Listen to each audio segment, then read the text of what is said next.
Eh ben, bonjour à tous, merci d'être là. On va parler un peu de PHP en serverless. L'an dernier, j'avais fait une présentation sur ce sujet-là, mais plutôt en mode introduction, comment passer au serverless avec PHP. Cette fois-ci, on va aller un peu plus loin et regarder vraiment comment ça fonctionne. Euh, Conférence inutile, mais j'espère qu'elle satisfera un peu votre curiosité et qu'elle enlèvera un peu la magie et parfois le nébuleux qui tourne autour du serverless. Donc c'est parti. Est-ce qu'il y a des gens parmi vous qui connaissent déjà un peu AWS Lambda et qui l'utilisent? Cool! Est-ce qu'il y a des gens qui font déjà du PHP sur AWS Lambda? Ok, ok, ok. Il y en a un tiers, je dirais, c'est cool. Le reste, faut se démarrer, faut y aller, hein. J'espère que vous y mettrez demain.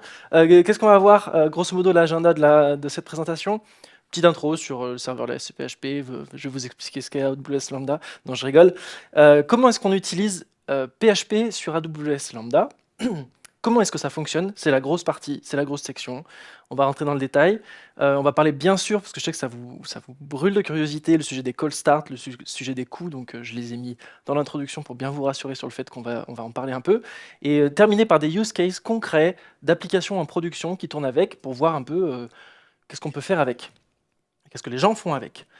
Et donc pour démarrer, bon, le sujet va beaucoup tourner autour d'AWS Lambda, le serverless sur AWS, on peut faire plein de choses. Là, je vais parler de code parce qu'on parle de PHP, comment on fait tourner du PHP en serverless. Et donc AWS Lambda, vous le savez peut-être, peut-être pas, mais on peut faire tourner quasiment tous les langages du monde dessus, sauf PHP. C'est nul. C'est nul, mais heureusement, il y a une solution. Il y en a deux, grosso modo. Il y a un projet qui s'appelle Laravel Viper, qui est un produit commercial qui est développé par l'entreprise Laravel. Et il y a Bref, qui est un projet open source, que j'ai démarré en 2017 maintenant, si je me souviens bien. Donc ça fait un petit moment. Et grosso modo, Bref, ça amène le support PHP sur AWS Lambda, plus plein d'intégrations avec les frameworks, plus l'outillage pour déployer facilement, toute cette expérience de développeur. Donc, si vous ne connaissez pas Bref, je vais essayer de vous rassurer un peu sur le fait que Bref, c'est un projet sérieux, même si ça a démarré comme une expérimentation, et peut-être vous avez vu passer une fois ou deux ce projet, ça avait l'air un peu bizarre. Rassurez-vous, aujourd'hui, c'est un projet qui est assez mature.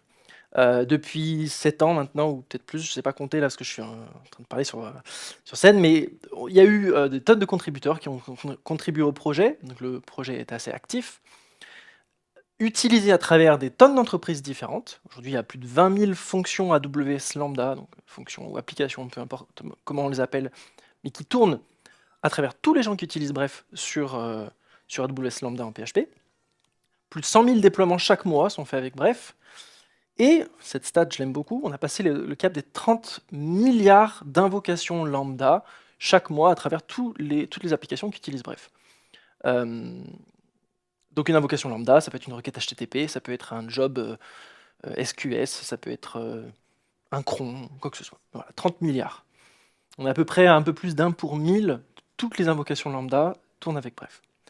Donc utilisé à travers plein d'entreprises différentes, mais aussi à l'échelle, si ça peut vous rassurer un petit peu sur l'état du projet. Et donc, avant de rentrer sur le comment ça marche, je voulais aussi vous faire une intro très rapide sur comment ça s'utilise, parce que le but de Lambda, c'est de simplifier un peu la partie infrastructure. Le but de Bref, c'est de simplifier la partie déploiement et configuration de Lambda. Donc pour vous montrer un petit peu comment c'est simple, Bref s'appuie sur Serverless Framework. Vous pouvez aussi utiliser Bref avec CDK, avec SAM, avec ce que vous préférez, même Terraform. Ça marche. C'est juste qu'il y a une expérience un peu native avec Serverless Framework. C'est-à-dire que pour démarrer et faire du serverless en PHP, on crée un fichier YAML dans notre projet. Ça, c'est la version la plus simple possible que j'ai trouvée, hein. Si vous voulez faire une base de données, des noms de domaine, plein d'autres choses, bon, ça va devenir un peu plus complexe que ça. Mais voilà, là, je crée une fonction, donc une fonction lambda qui s'appelle web, qui tourne avec PHP 8.3, il y a plein de versions de supportées, et la runtime FPM, on va voir ce que c'est. Je dis que mon handler, c'est là où toutes les requêtes vont arriver, c'est public/index.php. Ça ressemble beaucoup à ce qu'on configurait sur un Nginx ou un Apache, sur un serveur. Et je vais dire URL true, c'est une application web, je veux une URL, je veux un nom de domaine, et Amazon va m'en créer un. Enfin, AWS va m'en créer un. Et ensuite, je déploie ça avec la commande serverless deploy, et ça me sort l'URL de mon application qui a été créée. Voilà grosso modo comment on utilise Bref. Encore une fois, c'est la version la plus simple que je puisse vous montrer, ça peut devenir plus compliqué que ça. Mais maintenant qu'on a vu grosso modo l'intro au projet, je vous propose de voir comment ça marche, et à travers toutes ces petites briques de compréhension qu'on va avoir, je pense que ça débloquera aussi certains cas d'usage peut-être chez vous. Et pour voir comment ça marche, je vous propose une démo. Pas une démo de comment on utilise Bref, mais une démo de comment les choses tournent sur AWS Lambda, même si vous connaissez peut-être un peu. On m'a déconseillé de faire cette démo parce que le Wi-Fi ou la 4G ne sont pas garantis du tout, donc si ça se trouve ce sera un échec complet, mais je prends le risque, on n'a qu'une vie. Donc je vais demander votre aide, sortez vos téléphones, ça c'est la version enregistrée, ça c'est la version live, scannez ce code barre, et on devrait voir AWS Lambda scaler en temps réel. Donc j'ai déployé une application PHP avec Bref, et qu'est-ce qu'on voit? On voit des barres grises déjà. Chaque barre grise est une instance lambda de mon application. Chaque barre bleue, c'est cool, ça marche, est une requête HTTP traitée par mon application. Et donc on peut voir que avec le trafic qui arrive, eh ben, lambda scale tout seul mon appli. Je démarrais avec 0 instance d'ailleurs, c'est aussi une des particularités de lambda. Et avec le trafic, bah, lambda rajoute des instances. N'hésitez pas à bourriner comme vous voulez. Je ne peux pas dézoomer. Ce que je vous propose, c'est même d'aller plus loin. Ah, vous voyez pas mon terminal, mais je suis en train de faire un AB avec concurrence de 20, parce que je crois que j'ai mis des limites quand même sur le scaling, je vous rassure. Et puis je sais pas si le Wi-Fi va aimer ça, mais on va voir ce que ça donne. Ok, voilà. Bon bah c'est la particularité de Lambda, c'est ce côté où on ne gère pas du tout le nombre d'instances, ou que ce soit ça scale tout seul. Encore une fois, je rappelle, la partie bleue, c'est quand mon code tourne, c'est les requêtes, et la partie grise, c'est les conteneurs ou les instances Lambda. Voilà, j'ai rien fait, ça tourne tout seul, et puis si on fait plus rien, bah, ça va redescendre, ça va scale down à 0 instance. Alors, je vous rassure, on va creuser là-dedans, on va voir un peu comment ça fonctionne, quels sont les impacts sur PHP, mais c'était une petite démo pour vous mettre l'eau à la bouche. Merci d'avoir participé. Si vous voulez retrouver cette démo, elle est sur, on voit pas très bien, watchawslambdascale.com, c'est un site que j'ai créé, et si vous allez là-dessus, vous aurez en fait le truc sans, enfin, avec un bouton pour envoyer plein de requêtes si vous voulez cliquer, bourriner, j'ai un peu trop cliqué. Pardon. Bon bref, c'est disponible en ligne. Donc, maintenant qu'on a vu un peu tout ça, on va essayer de remettre toutes les choses dans l'ordre et en place. Comment est-ce que ça marche? J'ai la barre en haut, c'est pas très grave. Reprenons depuis le début. J'ai déployé une application, et puis je pourrais vous expliquer aussi un peu comment j'ai implémenté cette démo, c'est intéressant, c'est avec une extension AWS Lambda, pour ceux qui sont curieux. Comment ça marche côté Lambda quand je déploie une application, donc une fonction AWS Lambda? Je vais déployer mon code. On va voir comment ça tourne au niveau du code, mais j'ai déployé mon code. Après avoir déployé, la seule manière de base, quand j'ai créé une fonction, la seule manière d'appeler mon code, c'est d'invoquer ma fonction lambda via l'API AWS officielle, avec des credentials IAM, vraiment comme n'importe quelle API d'un service AWS. Je fais un post sur l'URL qui va bien, et j'envoie mon payload que je vais envoyer à mon code en JSON lors de l'invocation. Cool, mais si on veut faire des applis web, ça ne nous intéresse pas trop. Ce qu'on veut, c'est un serveur web qui reçoit des requêtes HTTP.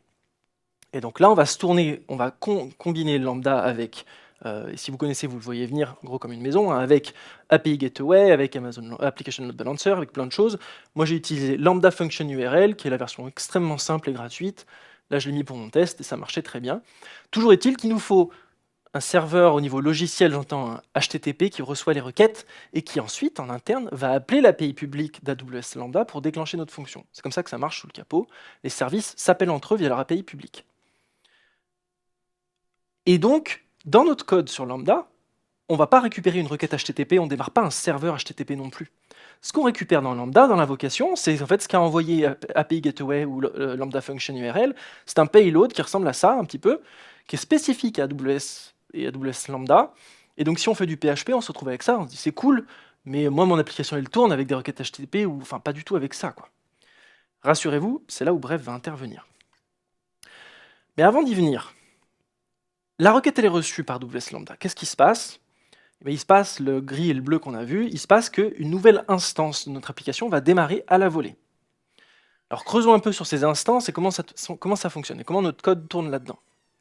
Donc une instance, elle va être démarrée à la volée, bien sûr comme tout truc dans AWS, dans une région, parce que quand on a déployé, on a choisi une région, et plus précisément dans une région, l'instance va démarrer dans un data center. Parce que oui, gros, donc là c'est une ville, Francfort, où il y a 3 data centers, il y en a même plus, l'instance va démarrer sur un serveur dans un data center. Donc oui, le serverless tourne sur des serveurs, et plus précisément, AWS Lambda tourne sur des EC2. Les équipes AWS réutilisent les services les uns les autres, et donc AWS Lambda tourne sur des EC2 concrètement. Plus précisément sur des EC2 de type M5 Metal, si jamais vous êtes curieux. Ce sont des serveurs bare metal qui ont tant de CPU et tant de RAM, énormément on va dire, mais notre instance, elle n'a pas accès à tout ça. Elle a accès qu'à une fraction de ces CPU et de cette RAM. Donc là, peut-être vous pensez machine virtuelle, peut-être vous pensez conteneur, Docker. C'est pas tout à fait ça, c'est un entre-deux. Une technologie qui s'appelle Firecracker, qui est utilisée par Lambda, qui est en fait une technologie qui a été développée à la base pour Lambda, pour trouver un compromis entre les machines virtuelles et les conteneurs. C'est-à-dire l'isolation très très forte des ressources, la sécurité et tout ça des machines virtuelles, et la légèreté et la rapidité de boot, grosso modo, des conteneurs. Et donc cet entre-deux s'appelle Firecracker, qui est un projet open source, qui marche avec la virtualisation de type KVM. Je ne sais pas trop ce que ça veut dire, mais voilà, peut-être certains d'entre vous le savent. Et c'est une techno qui aujourd'hui est utilisée pour Lambda, pour Fargate et même par d'autres cloud providers. Donc ça gagne de l'adoption à travers l'écosystème, justement grâce à ces bénéfices de pouvoir lancer des tâches sans avoir à lancer des machines virtuelles complètes. Parce que sur une EC2 tournent les instances Lambda de plein de clients différents. Le temps de boot officiel, en tout cas dans le README de Firecracker, c'est 125 millisecondes pour une nouvelle instance. Mais ce qu'on voit n'est pas du temps réel pur, mais n'est pas non plus de l'ordre de la minute ou d'une dizaine de secondes, ce qu'on pourrait avoir sur une machine virtuelle. Alors qu'est-ce qui se passe au démarrage justement de cette instance? Alors l'instance s'appelle une micro-VM dans le langage de Firecracker. L'instance démarre, et ensuite ce qui va se passer, Lambda va télécharger, c'est un gros raccourci, va monter dans l'environnement de la micro-VM, qui est un environnement Linux. Donc c'est Amazon Linux, il y a différentes versions, mais c'est un environnement Linux assez classique, même s'il y a des petites restrictions bizarres. Et va monter dans cet environnement Linux, dans le système de fichiers, la runtime qu'on utilise, Node, Python, peu importe. Ici, c'est bref. Alors quand je dis download, il y a des caches qui sont mis en place, il y a plein d'optimisations qui sont faites, assez folles. Hein. La même chose avec notre application, quand on l'a déployée, on la déploie au format zip, là elle va être montée dans le système de fichiers. On peut aussi déployer nos applications au format d'image de conteneur. Mais attention, en fait, ce déploiement avec les images de conteneurs, c'est surtout un mécanisme pour envoyer les fichiers. Il ne va pas y avoir d'engine Docker qui tourne dans Lambda, c'est toujours Firecracker et c'est toujours un peu le même principe derrière.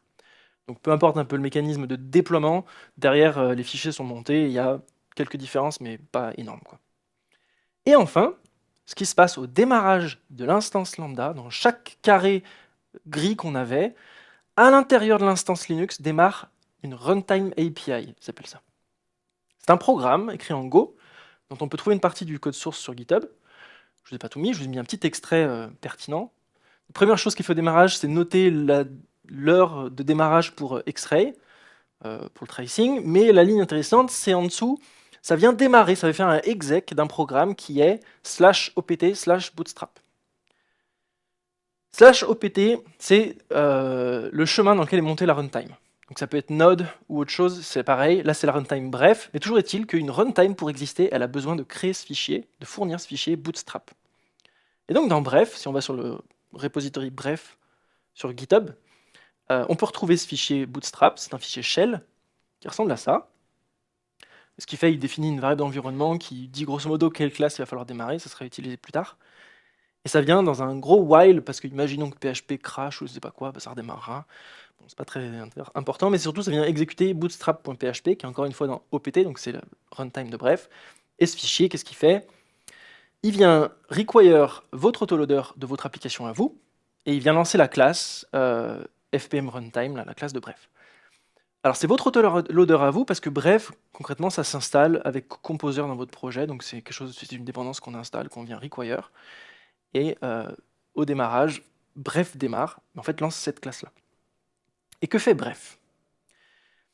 Comme je vous l'ai dit, à l'intérieur de l'instance lambda, cet environnement Linux en gris, il y a la Runtime API, le programme en Go en question. En fait, il démarre et il reste vivant, et il ouvre un port 80. Non, c'est pas le port 80, c'est un autre port. En tout cas, il ouvre un port sur lequel il écoute comme c'est une API HTTP, quoi. Et bref vient se connecter à cette API HTTP. Il envoie une requête HTTP et dit « j'ai démarré, je suis prêt, donne-moi l'événement ou la requête à traiter. » quoi.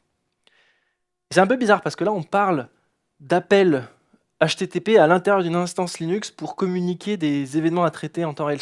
Moi, au début, ça m'a fait très bizarre. En fait, ça marche. Ça marche très bien. C'est simple, il n'y a pas d'HTTPS, il n'y a pas de délai réseau, c'est tout du local. Et, et c'est vrai que c'est un peu plus simple à réfléchir que de penser des mécanismes de communication interprocessus.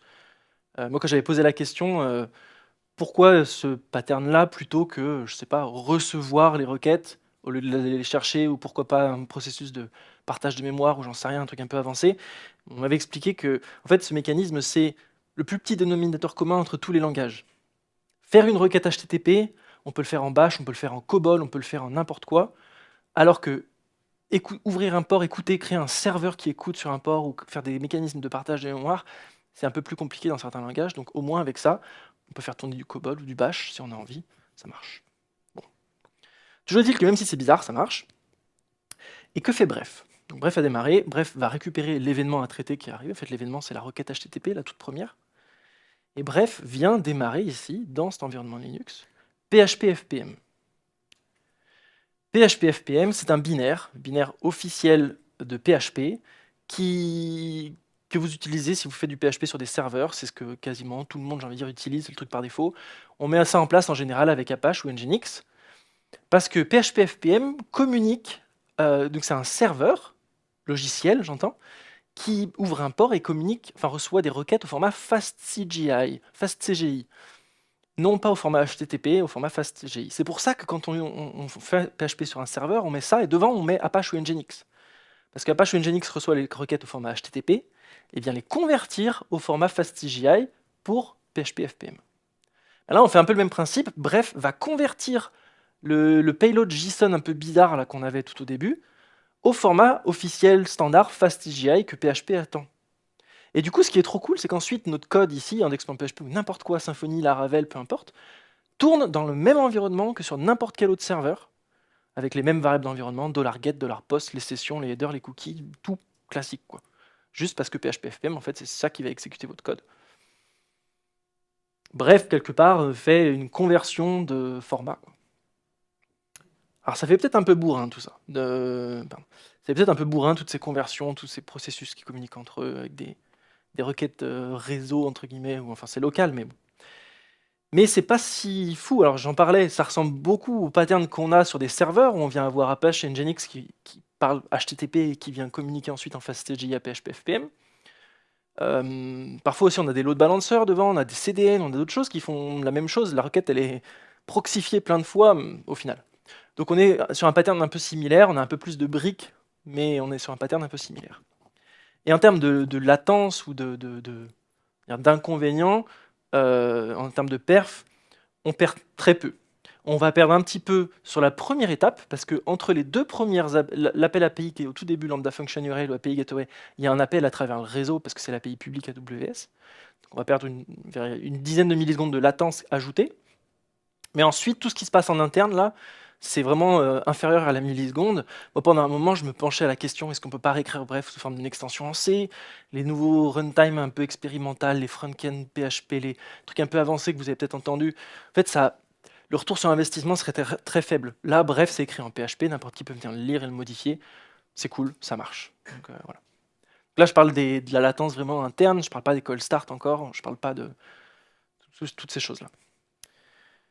Un détail que j'ai pas mentionné, c'est vrai qu'il ne faut pas que j'oublie, c'est important. PHP-FPM, donc c'est un serveur qui, en général, tourne sur un serveur logiciel, qui tourne sur un serveur je sais pas, matériel, si je peux dire, un serveur, une EC2 ou quoi que ce soit. Et donc PHP-FPM, en général, va maintenir plein de processus PHP vivants, un pool de processus PHP pour traiter plein de requêtes. Là, sur une lambda, et on va le voir un peu avec la question de l'execution model, qui est le slide juste ensuite, une instance lambda, un bloc gris, donc tout ce qu'on a vu c'était dans un bloc gris, donc il y en a, à chaque fois qu'un nouveau bloc gris est créé, à chaque fois qu'une instance lambda est créée, tout ce mécanisme redémarre. À chaque fois, on n'a qu'une seule requête ou qu'une seule invocation en même temps dans une seule lambda. Si j'ai deux requêtes en parallèle qui arrivent, j'aurai deux instances lambda. Chaque instance ne traite qu'une seule requête à la fois. Donc ça veut dire que mon PHP-FPM, en fait, il est configuré par Bref, par défaut, pour avoir un seul worker. C'est un peu overkill, mais en fait, ça marche. On s'en fout. il y a un seul processus qui tourne, et puis voilà, quoi. Et donc, voilà, pour creuser un peu plus la question de l'execution model, on a la partie bleue, c'est quand nos codes tournent pour traiter une requête. Entre, c'est gris. Concrètement, entre, quand il n'y a aucune invocation qui déclenche notre code, Lambda va venir freeze, je ne sais pas quel est le terme adapté, arrêter, mettre en pause toute la machine, la micro-VM, toute l'instance Lambda, tout le code qui tourne dedans est mis en pause. Si on a des processus en mémoire, comme PHP FPM reste en mémoire, la runtime bref reste en mémoire, plein de choses restent en mémoire, il n'y a pas de souci, c'est juste qu'il n'y a plus rien qui tourne. Et c'est Lambda qui se charge de décongeler notre instance dès qu'il y a une nouvelle invocation à traiter. Donc, je récap, j'oublie rien. Une instance, c'est une requête à la fois. Si, ben là on le voit d'ailleurs, si une instance elle est occupée, en haut j'étais en bleu, une nouvelle requête arrive, Lambda va automatiquement créer une instance supplémentaire, etc., etc. Alors des fois ça se recoupe un peu, des fois pas trop, hein, mais c'est comme ça, Lambda va essayer d'optimiser un peu les requêtes. Là où c'est intéressant, c'est que PHP, dans son fonctionnement de base avec PHP FPM, avec juste PHP, en général, une requête qui arrive est traitée par un processus PHP indépendant de toutes les autres requêtes en cours. PHP démarre, le framework démarre, traite la requête, et le framework se termine, et puis rebelote pour la prochaine requête. Il y a une isolation très forte dans le modèle de base de PHP. Ça colle super bien avec le modèle d'Amazon Lambda au final, d'AWS Lambda. Ce qui est un peu ironique, le fait que PHP ne soit pas supporté de base sur AWS Lambda, mais c'est un autre sujet. Donc PHP est parfait pour passer sur du serverless, là où si j'ai un serveur qui tourne avec Node.js ou Go ou quoi que ce soit, quand je vais le déplacer sur AWS Lambda, je vais plus avoir, enfin, ça va changer un peu comment mon code tourne, ça va changer un peu le modèle d'exécution. Avec PHP, il n'y a quasiment aucun changement, c'est très facile. En tout cas, sur ces détails-là. Il y a des choses qui demandent parfois un peu de la reconfiguration. Mais... Du coup, c'est très intéressant de passer au serverless avec PHP de manière générale. Ce modèle d'exécution, il a un impact, pourquoi j'en parle beaucoup? Il a un impact sur, la théorie, mais il a un impact aussi sur voilà, les coûts, les call start. Alors, pour parler au démarrage des call start, pour bien clarifier, là, on a 6, que je ne fasse pas d'erreur, 6 instances créées. Il va y avoir 6 call start. Chaque démarrage est un call start, un démarrage à froid. C'est là où on parlait des 125 millisecondes, la nouvelle instance Linux qui est créée. Alors concrètement, l'histoire des 125 millisecondes pour créer la micro-VM, en fait, on l'a rarement. Nous, en tant qu'utilisateurs, on le voit rarement. Pourquoi? Parce que AWS Lambda a des tonnes d'optimisation, visibles ou invisibles. Par exemple, AWS Lambda maintient un pool énorme d'instances pré-créées, vides, pour que quand il y a une nouvelle instance à démarrer, il n'y ait pas besoin des 125 millisecondes de délai, mais aussi même va pré-démarrer des instances avec notre code, notre runtime, en fonction du trafic qu'on a. Donc il y a des tonnes d'optimisations qui sont faites, qui font que les call start arrivent aujourd'hui beaucoup moins souvent que ce qu'on pourrait imaginer, que ce qu'on avait comme chiffre il y a même un an. Pour donner un chiffre, moi ce que j'ai vu, ce que j'ai mesuré sur des applications en production, on est à peu près à 0,01% de requêtes qui ont des call start sur un site actif, en prod normal, j'ai envie de dire. J'ai aussi vu du 0,02%, mais grosso modo, une requête sur 10 000 ou 2 requêtes sur 10 000 qui sont des call start. Donc les call start existent. Si votre application, votre cas de business ne peut pas supporter, ne peut pas tolérer des call start, bon bah, pas d'AWS Lambda, il n'y a pas de souci. Mais sinon, il faut mettre en perspective un petit peu le ratio risque ou inconvénient et avantage, quoi. Bien sûr, une fois qu'une instance est démarrée, les requêtes successives, les bleus successifs, hein, sont instantanés, il n'y a pas de call start, c'est un warm invocation. Avec ce modèle, un autre avantage qu'on a, je passais assez rapidement là-dessus, mais où tournent les instances lambda? Elles tournent dans les data centers, donc dans les availability zones d'une région. Mais elles tournent en fait potentiellement sur les 6, là elles tournent sur des availability zones complètement différentes, sur des serveurs même complètement différents. Ça c'est un des avantages un peu masqués qu'on a avec Lambda par rapport à un serveur. Un serveur, s'il tombe, l'application tombe. On va du coup mettre en place de la redondance et il va falloir penser à cette redondance et l'orchestrer. Là par défaut, si j'ai même un data center entier qui brûle, parce que ça arrive, je vais perdre quelques requêtes, hein, mais Lambda va automatiquement démarrer d'autres instances dans les data centers qui, eux, fonctionnent. Donc ça, c'est un petit aspect à prendre en compte qui est assez intéressant. Au niveau des coûts, le modèle de facturation ici est intéressant aussi parce que quand je disais notre code est complètement gelé entre les invocations, ça vaut pour qu'est-ce qu'on peut faire avec notre code. Donc, notre code est vraiment là va être événementiel. Moi, ce mot me faisait très très peur avant de passer vraiment avant d'utiliser Lambda. J'aime pas du tout ce mot parce qu'il me fait peur. Moi, je fais du PHP, j'ai des requêtes, j'ai des crons, j'ai des jobs, voilà quoi. Mais en fait, quand on y réfléchit, une requête, c'est un événement qui arrive, on nous invoque. Un cron, c'est un truc qui nous invoque, et un job, c'est quelque chose qui vient nous invoquer. Je reviendrai sur les jobs justement parce que généralement on pense démon, on pense polling, etc. Mais ça n'est pas le cas ici. Et donc du coup, comme notre code est complètement congelé entre les invocations, on n'est pas facturé pour cette exécution-là. En fait, on ne paye pas du tout pour le gris, on ne paye pas pour le nombre d'instances, on paye pour le bleu, on paye pour quand notre code tourne, on paye la requête. Et du coup, ce qu'il faut s'imaginer là-dedans, c'est que si j'ai un énorme pic de trafic, je ne vais pas forcément payer beaucoup en fait. Je peux avoir, là j'étais à une conférence juste avant sur 60 000 requêtes par seconde ou par minute, ça peut être très cheap. La question, c'est combien de temps ça dure. En fait, c'est la quantité de bleu, grosso modo. Si j'ai 1000 requêtes, ou pardon, je prends les jobs, ça c'est une bonne manière de visualiser. J'ai 1000 jobs à traiter. Si je les fais sur un serveur ou une instance lambda, les uns à la suite des autres, je vais payer pour 1000 jobs. Si je les fais en parallèle tous avec 1000 instances, je vais payer pour 1000 jobs, la même chose. Donc du coup, c'est intéressant parce que vraiment, il y a certains scénarios où ça coûtera pas plus cher de le faire 1000 fois plus rapidement, quoi, si j'exagère un peu. Et donc pour plonger un peu dans cette question des coûts, déjà, bonne pratique de base, parce que ça fait peur, ça je comprends tout à fait, ça fait peur de payer à l'usage sans avoir de contrôle. Il y a des choses qu'on peut mettre en place, comme les budgets AWS qui nous envoient des alertes, les limites de scalabilité, où on va pouvoir dire je veux pas que ma fonction scale plus de 20 instances ou 10 instances. C'est ce que j'ai fait sur ma démo. Je crois que la limite que j'ai mise, c'était 40 ou 50 instances, parce que très franchement, au-delà, on n'est plus sur des gens qui s'amusent avec mon site, on est sur une facturation que j'ai pas envie d'avoir. On peut aussi estimer les coûts. Ça, c'est une page sur la documentation du site de Bref où vous pouvez mettre aujourd'hui le nombre de requêtes que vous avez sur votre site, faire en PHP, les temps de réponse à peu près moyens, combien de bases de données, enfin la base de données que vous utilisez, et ça va vous estimer un peu les coûts. Donc pour une migration au serverless, c'est pas mal de faire ça à l'avance. Et enfin, juste pour le jeu, je me suis amusé à calculer combien coûte un pic de trafic. Parce que moi, ça m'est déjà arrivé des pics de trafic, de passer sur Hacker News ou sur Reddit ou je ne sais quoi. Et en fait, ça fait peur, mais vraiment, il n'y a pas besoin. L'effet Hacker News, donc j'ai cherché les chiffres des gens qui sont passés à la télé sur l'effet capital, on en parle tous. L'effet Hacker News, mon site passe en première page de Hacker News, ou mon site passe à la télé sur Capital. J'ai cherché les chiffres de gens qui ont eu ces problèmes-là, où leurs sites sont tombés quand ils étaient sur Capital.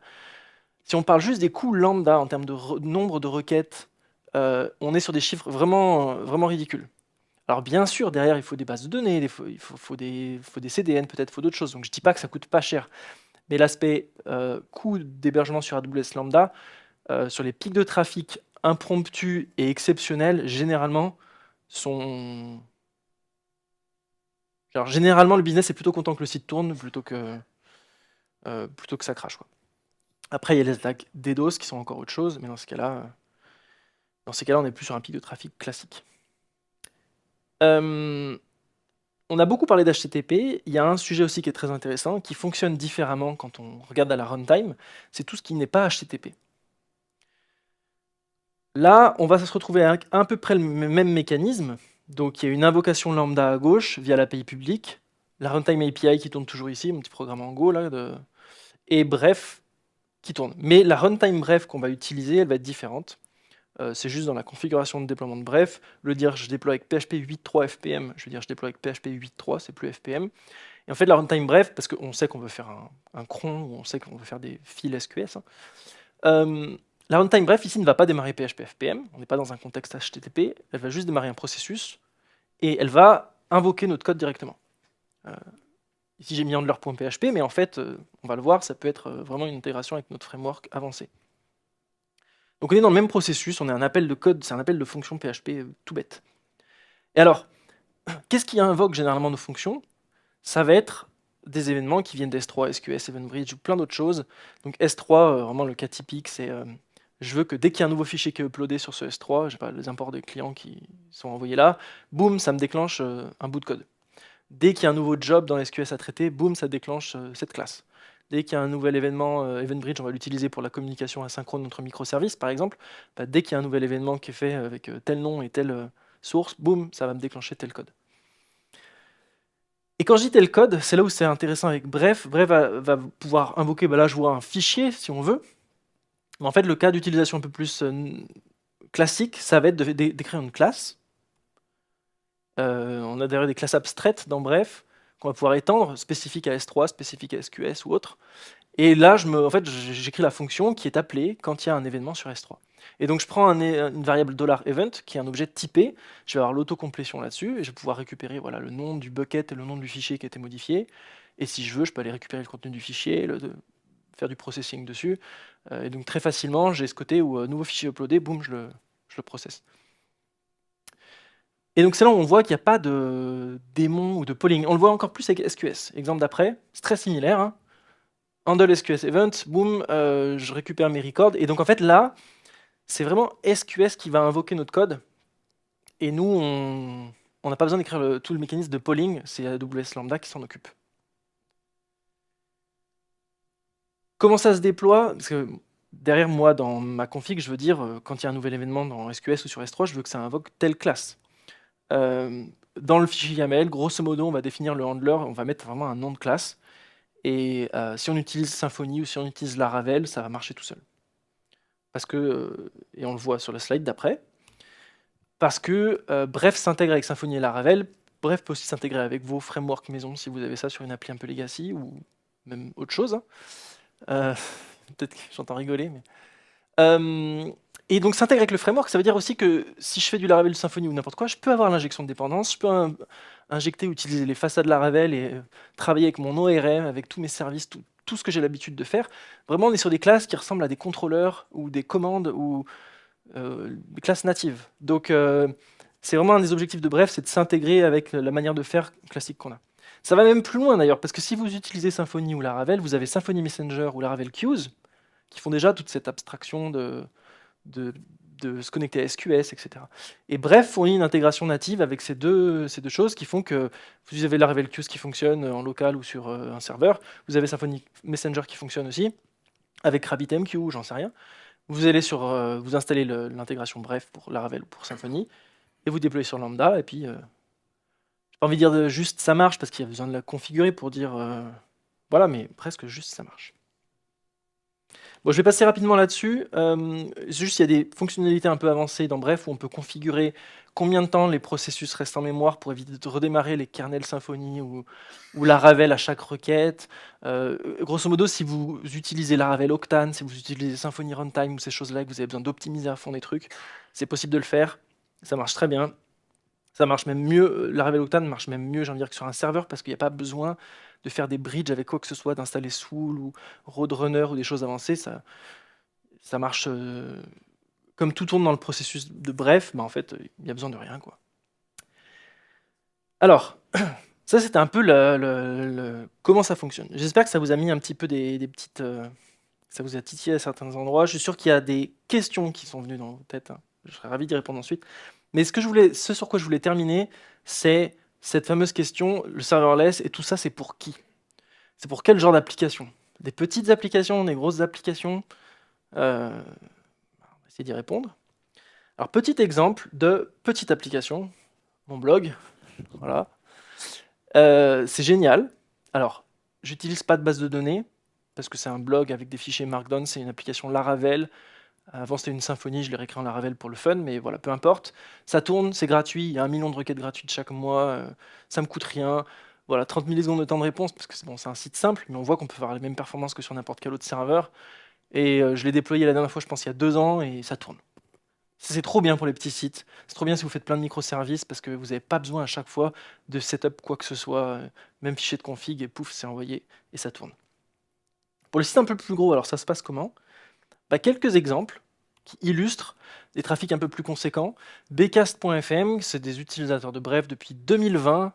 C'est une appli Laravel qui tourne avec 160 millions de requêtes chaque mois, donc un trafic un peu conséquent.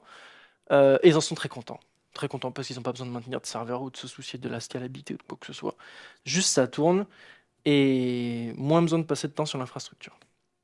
Ok, mais alors avec une plus grosse application encore, ça donne quoi?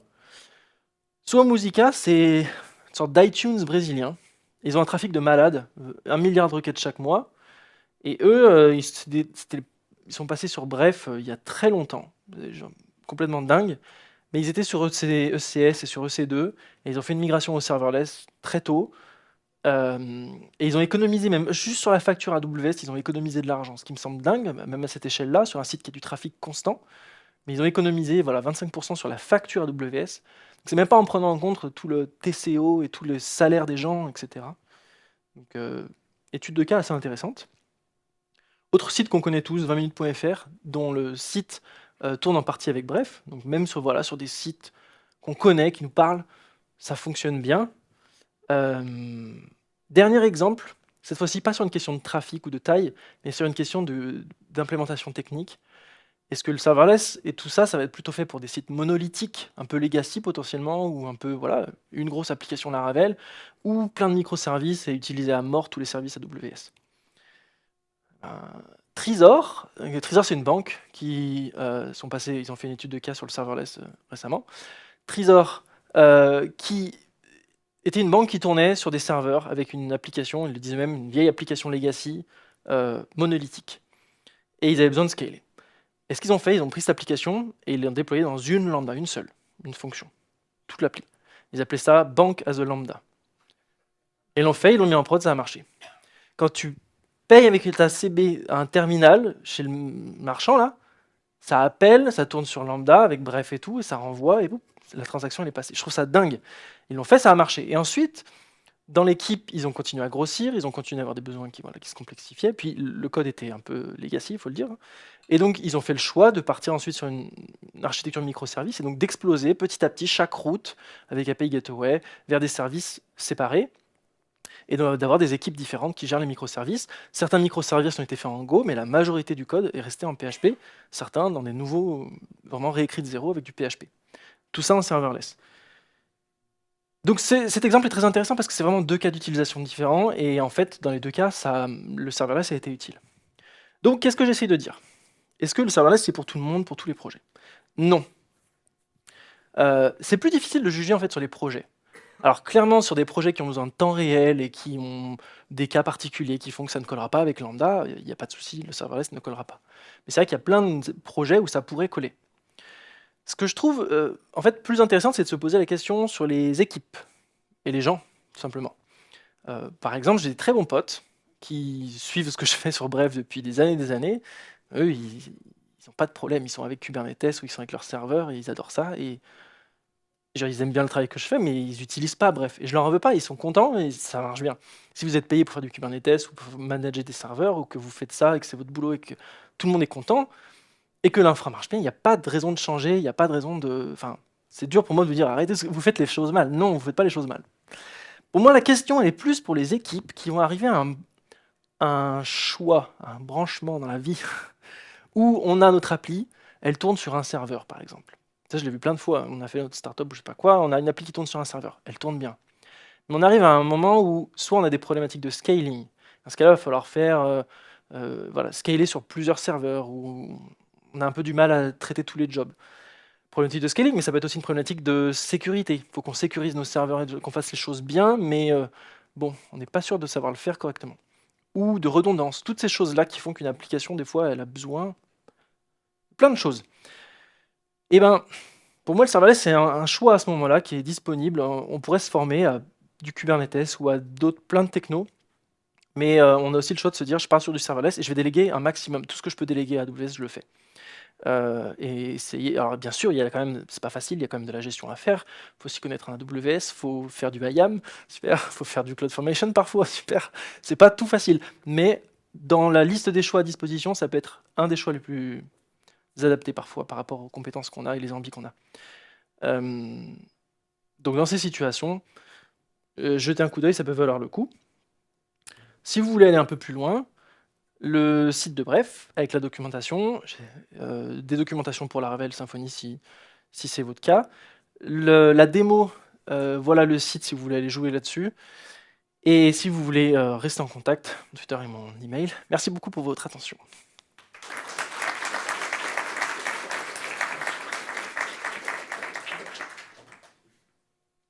sais pas du tout s'il y a des questions qui se font ou si on en discute, mais voilà. Ouais, allez, question, je vais. Ouais.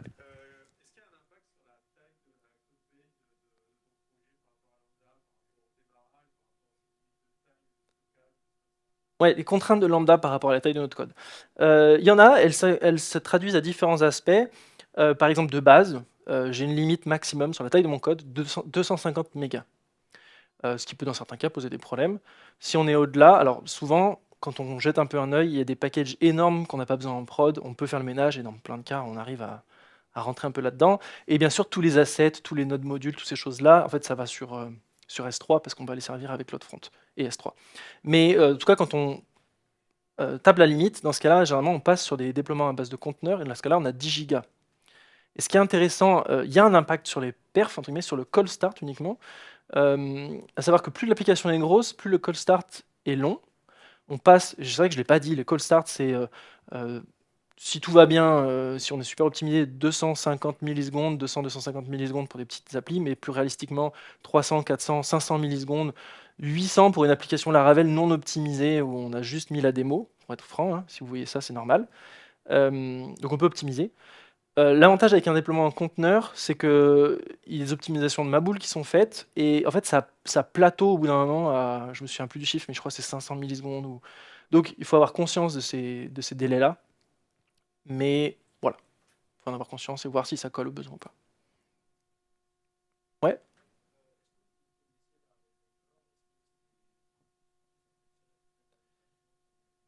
très bonne question. Laravel Vapor, je l'ai évoqué au début, mais j'ai oublié de préciser, normalement je le précise à l'introduction. Tout ce que je présente, ça fonctionne à peu près pareil, Vapor. La runtime est très très proche. Et donc Laravel Vapor, c'est une alternative qui est on va dire, la runtime est assez similaire. C'est surtout ce qu'on va payer chez Vapor, c'est une jolie interface pour déployer un peu plus facilement les applis. Donc ma recommandation en général, c'est si on est dans une équipe et on ne connaît rien à AWS, on n'a pas envie de gérer AWS, franchement Vapor c'est une bonne option pour démarrer. Moi souvent je vois les gens qui arrivent aux limites de Vapor, c'est quand ils veulent faire des trucs un peu avancés avec AWS, que ce soit sur de la config toute bête, mais des fois ça va être des équipes qui veulent aller restreindre à fond les droits YAM, qui veulent utiliser EventBridge pour faire des trucs en microservices, qui veulent s'amuser avec S3, enfin bref. Dans ce cas-là, Vapor est un peu plus limité parce que l'idée de bref, c'est vraiment de s'intégrer à l'esprit AWS, quoi. Là où Vapor est beaucoup plus limité là-dessus.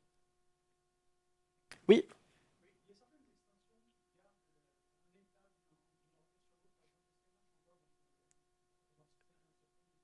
extension PHP. Donc il y a des extensions de PHP, même si je lance un processus PHP, oui, il garde tout est gardé en mémoire, tout l'état est gardé en mémoire entre les invocations. Quand l'instance lambda elle est frisée, c'est vraiment le code s'exécute plus, mais tout ce qui est en mémoire reste en mémoire. D'ailleurs, c'est intéressant parce que je pense que ça doit coûter à AWS de faire tourner des tonnes de. Je sais pas, je prends une EC2, dessus il y a 1000 instances lambda. J'imagine que 80% d'entre elles, je sais pas, peut-être même la moitié sont inactives à un instant T. Mais ce coût-là, en fait, nous, on ne le voit pas, on ne paye pas pour ces choses-là. Toutes mes instances, là, toutes les instances qu'on a fait scaler, là, elles ont continué à vivre pendant 10 minutes. À peu près au bout de 10 minutes, elles sont garbage collectées, si je peux dire, par AWS Lambda. Bah, ce coût de faire tourner des instances qui sont inutilisées, c'est pas nous qui l'avons, c'est AWS. Et bon, ils se débrouillent, hein, ils s'en sortent bien. Et oui, en tout cas, il n'y a aucun problème. APCU, Opcache, qu'est-ce qu'il peut y avoir d'autre les extensions qui communiquent avec Redis, les connexions persistantes à la base de données MySQL, tout ça, ça fonctionne. Il n'y a pas de différence.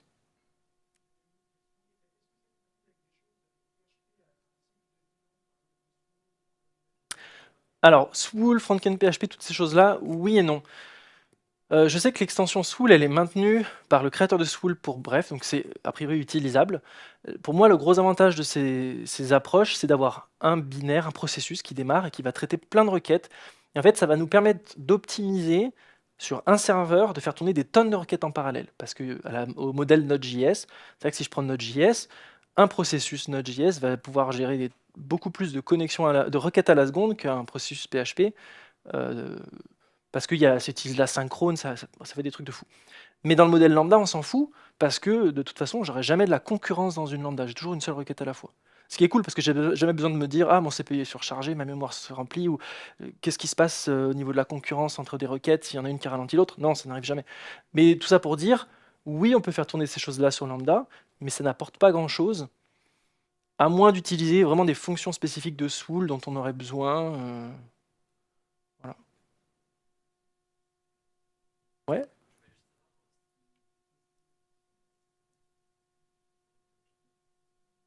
Alors faire tourner en local, c'est un très bon sujet. Donc faire tourner en local, il y a des plugins qui existent pour Serverless Framework, mais ils ne marcheront pas avec PHP.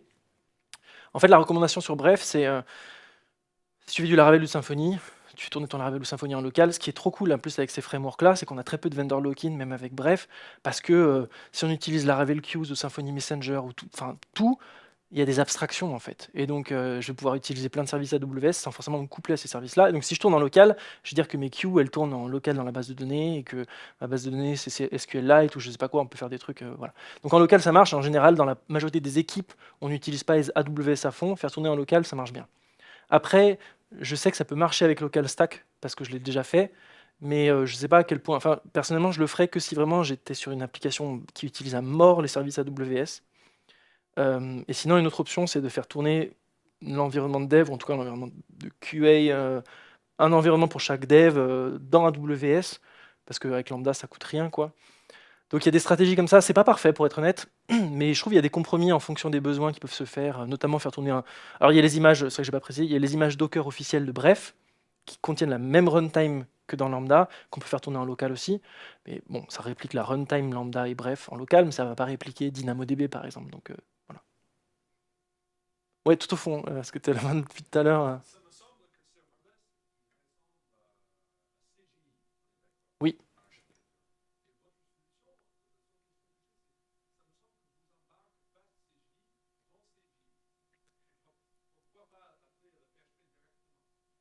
Vient exec. Alors, oui, oui, très très bonne. Alors, très bonne question. On est un peu sur un sujet avancé, mais il y a 5 ans, quand j'avais bossé sur la V1 de Bref, j'avais fait un benchmark de toutes les solutions possibles, avec à base de fork, à base de CGI, fast CGI. J'ai même fait un fork de PHP FPM pour faire des trucs un peu avancés. En fait, quand on met tout à bout, PHP et PHP FPM a été optimisé avec tous les frameworks qui ont été optimisés depuis 10 ans, 15 ans, 20 ans pour tourner dans PHP FPM. Et ça marche extrêmement bien et c'était la solution la plus rapide. Par exemple, PHP FPM va créer un nouveau processus pour chaque requête vide où le framework démarre et meurt, mais en fait, il garde le processus vivant pendant des heures et ils vont juste reset la mémoire. Et ils vont garder des choses vivantes. Genre les extensions PHP sont gardées vivantes entre les requêtes.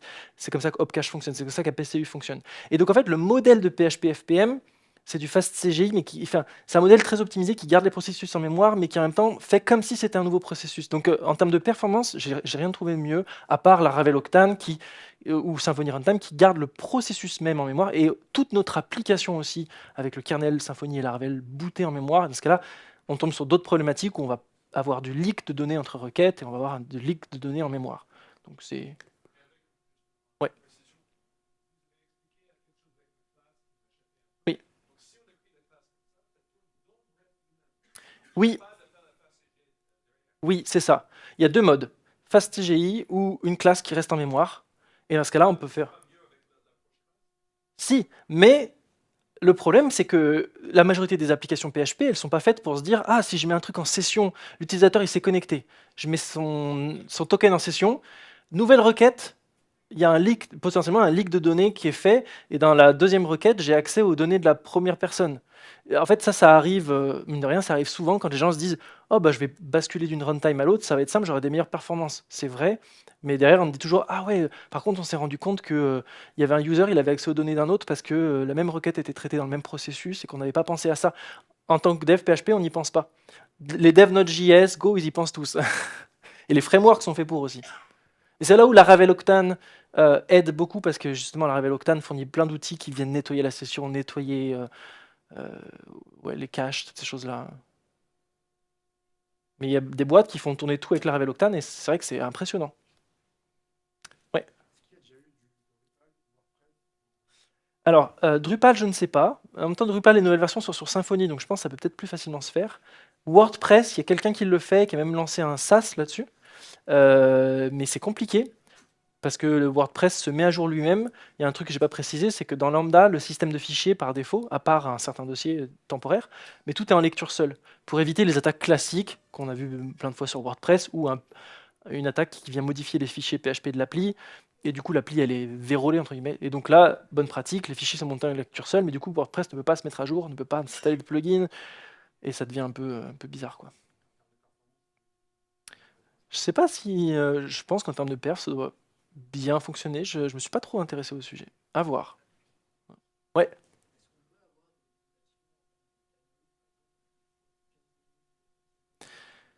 oui, effectivement, une exécution lambda, c'est 15 minutes maximum. Donc si on a des jobs qui prennent très très longtemps, en gros, il faut les split. Ou on les met sur Fargate ou je ne sais quoi, hein, ou on les met pas sur lambda. Mais effectivement, ça c'est une limite dure, on peut rien y faire là, pour le coup.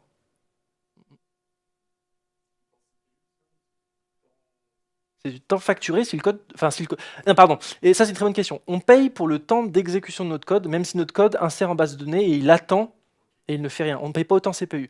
Par exemple, je ne sais pas si j'ai le droit de mentionner des concurrents d'AWS, je vais me retenir. Mais il y a d'autres cloud providers qui vont facturer autant de CPU. Là, c'est pas le cas. Là, on paye vraiment les 15 minutes si on. Ouais. Bon, bah, cool, merci beaucoup.